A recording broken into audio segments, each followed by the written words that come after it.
Lalu Rasulullah mengangkat tangan atau jarinya. Matanya menatap atap. Bibirnya bergerak dan berkata. Jadi bayangin ketika Aisyah radhiyallahu anha itu dimakamkan, itu malam hari dan itu rame kayak malam takbiran, malam hari raya. Iya. Jadi di dalam perutnya si Hajjaj ini terdapat banyak cacing dan ulat.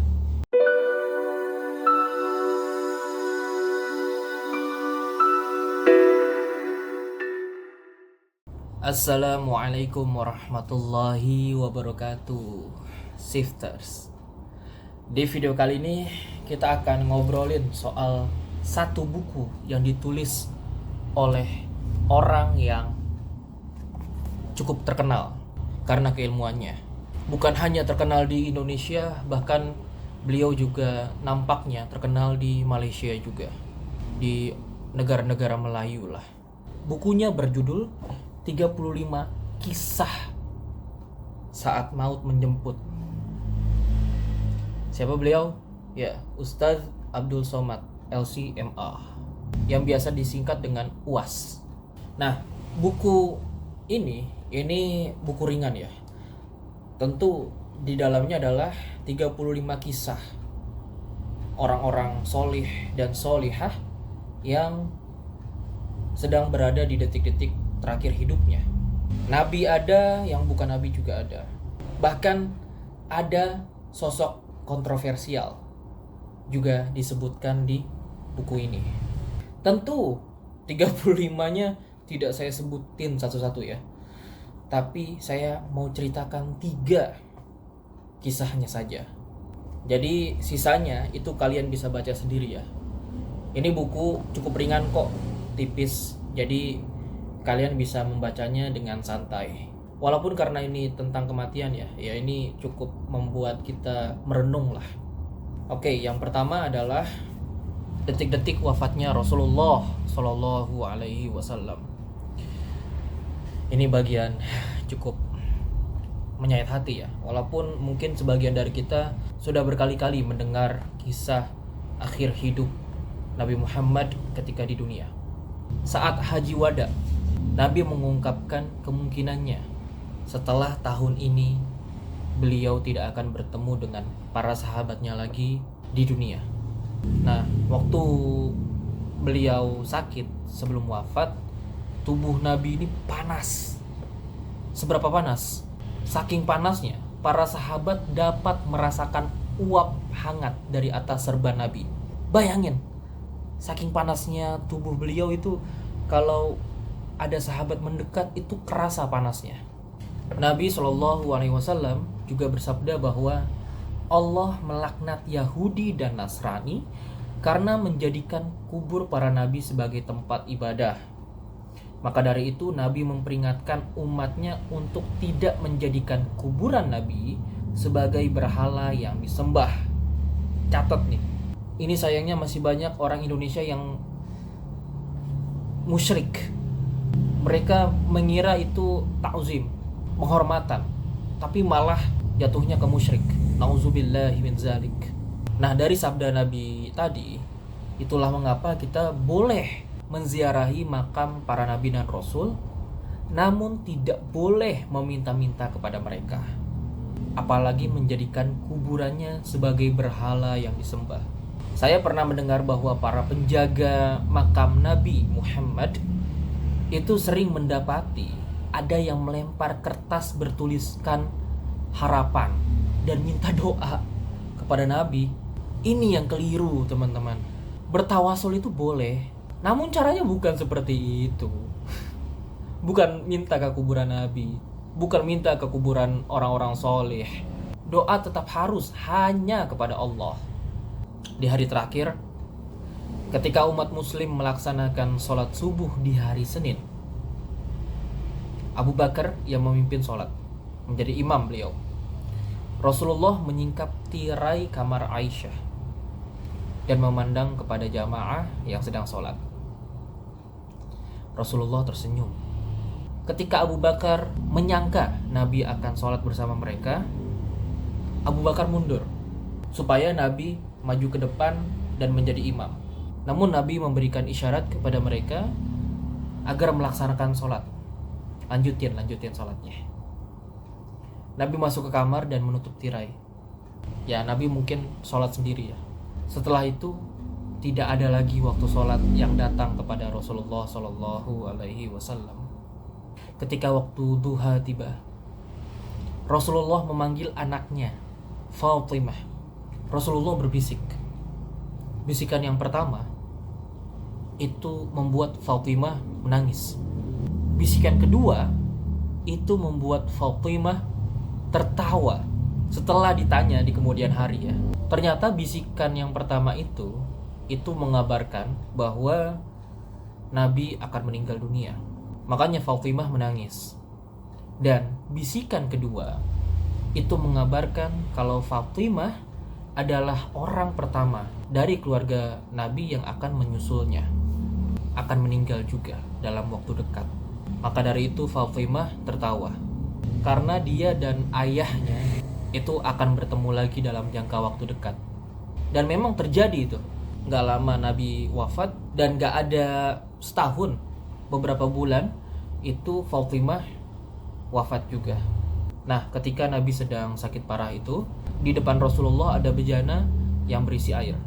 Rasulullah memasukkan kedua tangannya ke dalam air itu dan mengusapkannya ke wajah seraya berkata, La ilaha illallah, sesungguhnya kematian itu ada sakaratul maut.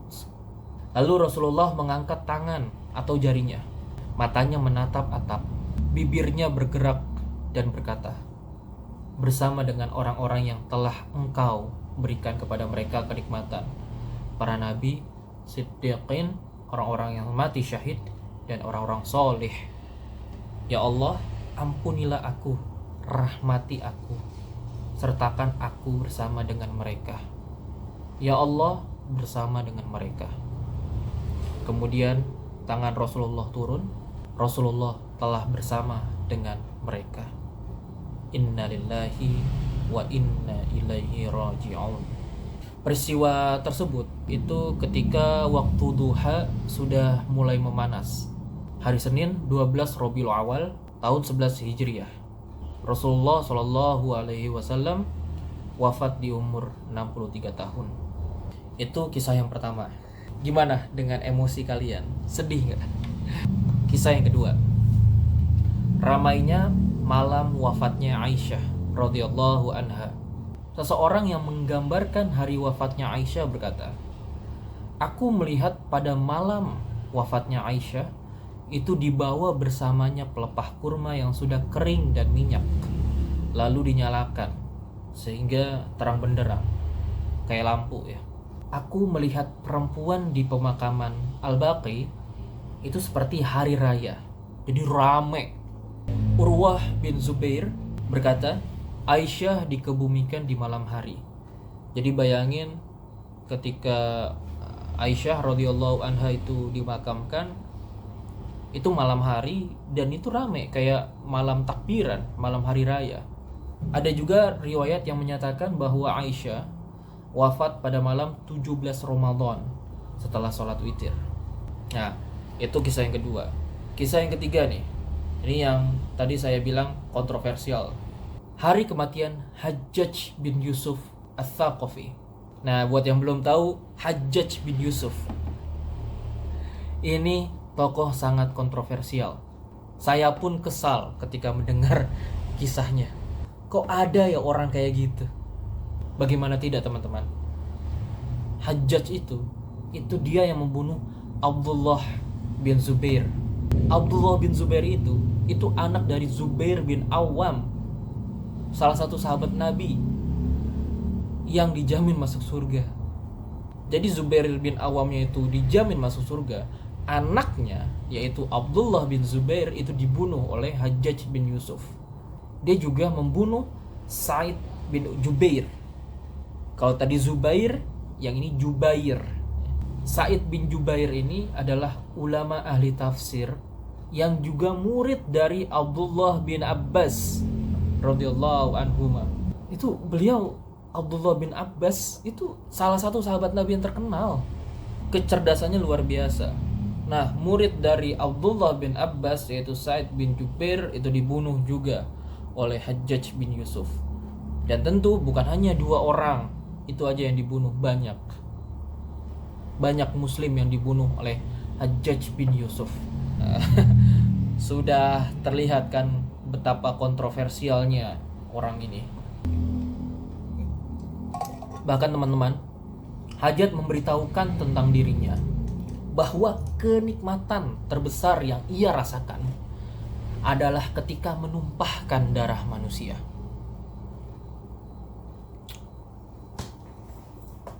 Wah. Nah, Hajjaj ini mati karena penyakit yang ada di perutnya. Ketika dokter memeriksa, dokter mengambil daging, lalu diikat daging itu dengan benang dan dimasukkan ke dalam dubur Hajjaj, ya, bagian belakangnya si Hajjaj. Lalu dibiarkan beberapa saat. Kemudian ketika dikeluarin, terlihat menempel ulat dan cacing dalam jumlah yang sangat banyak pada daging tersebut. Iya, jadi di dalam perutnya si Hajjaj ini terdapat banyak cacing dan ulat. Namun menariknya teman-teman, ini menariknya, di awal buku ini, di sekapur sirihnya, UAS Ustadz Abdul Somad ini menulis tentang syair Hajjaj bin Yusuf. Begini bunyi syairnya: andai aku tidak menemui Allah dalam keadaan ridha, maka kebahagiaan jiwa hanya di sana. Cukup bagiku kehidupan Allah atas semua mayat manusia. Cukup bagiku kekalnya Allah atas semua yang binasa. Kematian ini telah dirasakan orang-orang sebelum kita. Kita pula akan merasakan mati setelah mereka. Ketika akan mati, Hajjaj berdoa, ya Allah, ampunilah aku meskipun manusia berkata bahwa engkau tidak akan melakukannya. Mungkin yang saya bisa dapetin ya dari baca buku ini, terutama tadi soal Hajjaj ya, seburuk apapun kita teman-teman, teruslah bertaubat, teruslah kembali kepada Allah. Jangan malu minta ampun kepada Allah. Bahkan orang seperti Hajjaj bin Yusuf pun itu mau kembali kepada Allah. Bikin syair beliau, dan tadi doanya, yang sebenarnya doanya ini cukup menyentuh. Baik teman-teman, itu aja yang mungkin bisa saya sampaikan dari buku 35 kisah saat maut menjemput. Itu baru 3, jadi masih ada sisa 32 kisah lagi nih ya, yang kalian bisa baca sendiri. Nah, coba kalian silakan beli ya buku Ustadz kita ini. Terima kasih buat yang sudah subscribe, like, comment, dan share. Tentu terima kasih buat yang sudah menonton sampai habis. Saya Bayu Sulaiman. Wassalamualaikum warahmatullahi wabarakatuh.